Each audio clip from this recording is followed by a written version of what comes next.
Hey guys, welcome to another flashlight comparison video, and today we're going to look at two custom S8 hosts from Convoy.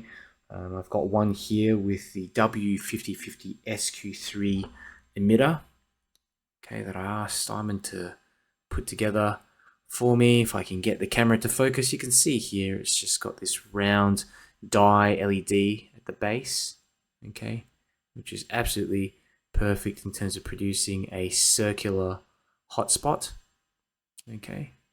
Doesn't produce as much light as the SFT40, but it does get pretty close. I'd say it produces pretty much the same amount of light, maybe a little bit more than the PM1 emitters. And these ones here, of course, are the PM1 emitters. So the Osram W2s.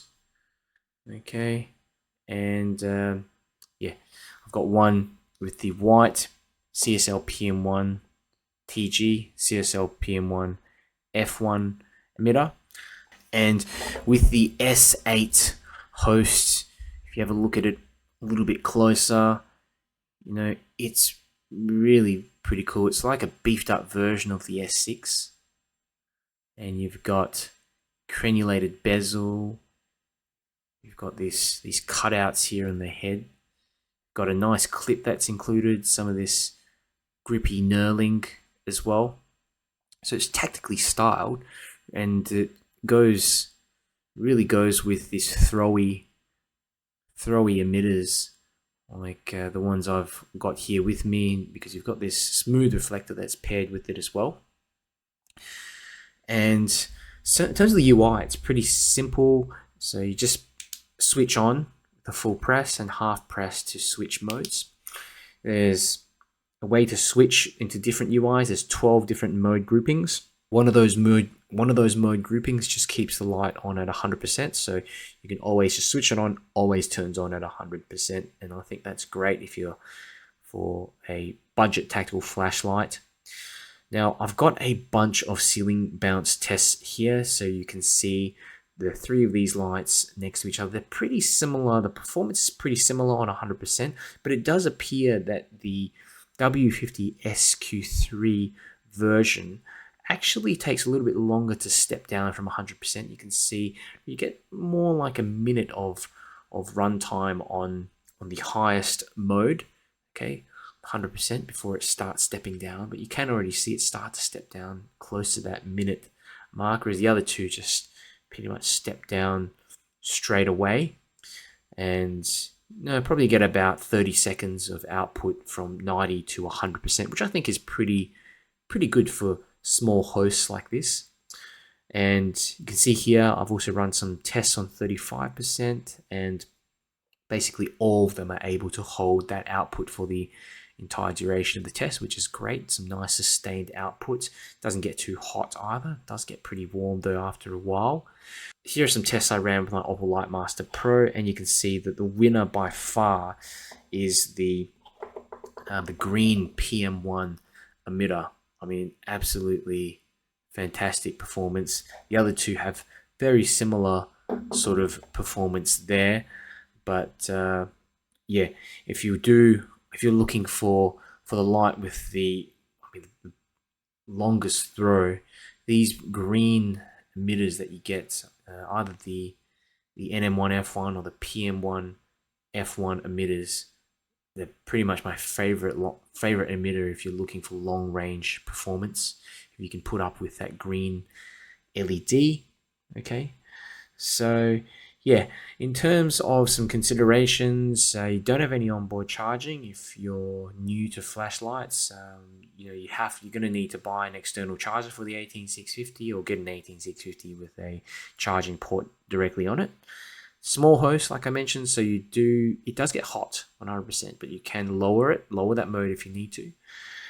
And there's also no momentary mode, which I think is essential for a lot of tactical flashlights out there.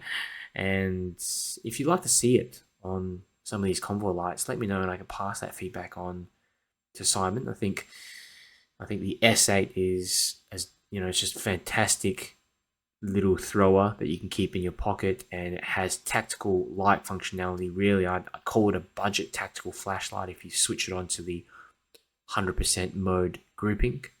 So check out the description if you want to get one of these.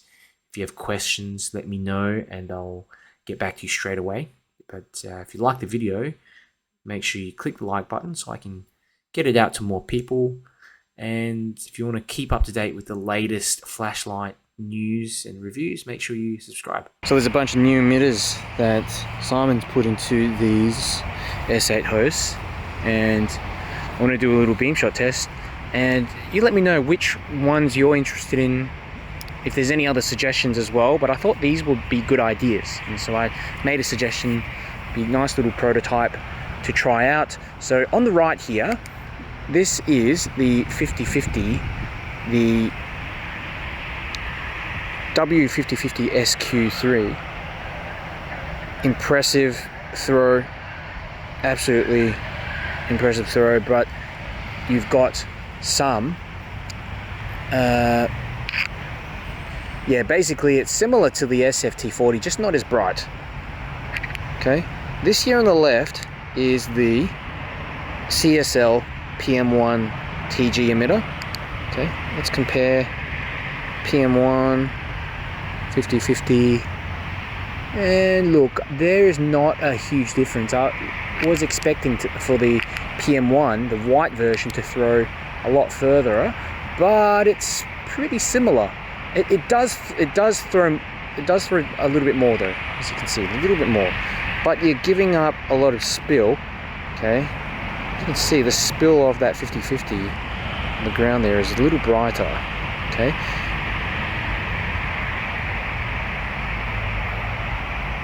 they're all both stepping down now, as you can see. I've had them on for a little bit. Okay, if we compare the hot spots,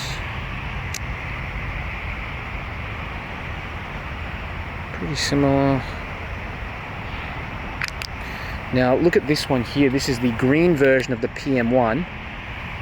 This is my favorite by far and the most impressive. I think this one here, if you don't mind the tint and you're just looking for something that, for pure visibility output, this is unbeatable. Outthrows lights 3 times its size, even 4 times its size. Incredible.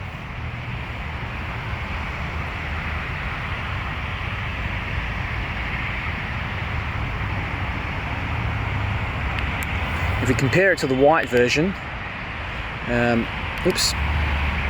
get the white version here, the green version, PM1 and the white, PM1 and the green. Look at that. There's just no competition really. The hotspot just looks so much larger because the surrounding light is still around the center of the hotspot, is still powerful enough to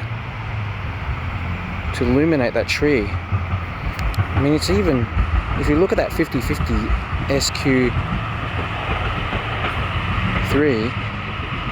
there's even more spill on the PM1 F1.